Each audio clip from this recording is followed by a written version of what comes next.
SIR এর যে final তালিকা প্রকাশিত হয়েছে সে তালিকায় অনেকের নামের পাশে আন্ডার অ্যাডজুডিকেশন লেখা আছে। আন্ডার অ্যাডজুডিকেশন অর্থাৎ হচ্ছে বিচারাধীন বা নিষ্পত্তিহীন। তার তালিকা বা আইনি নথিতে এ শব্দ ব্যবহার করা হয় কোনো ব্যক্তি বা বিষয়ের বৈধতা এখনো চূড়ান্ত হয়নি, তা যাচাই বা নিষ্পত্তির প্রক্রিয়ায় রয়েছে। তো আপনার যদি ভোটার লিস্টের আন্ডার অ্যাডজুডিকেশন লেখা থাকে, বর্তমানে যে কন্টিনিউয়াস প্রসেস চলছে সে তালিকায় আন্ডার অ্যাডজুডিকেশন নামের পাশের থেকে লেখাটা উঠেছে কিনা আপনি এখন অনলাইনে চেক করতে পারবেন। তার জন্য ACI-government.in এই ওয়েবসাইটে আসতে হবে।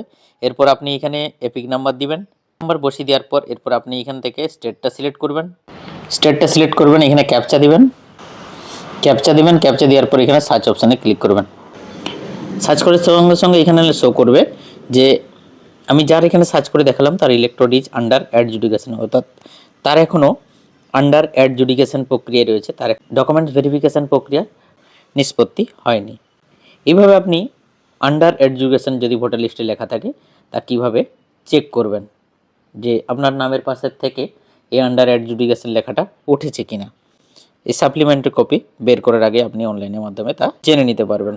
Thank you so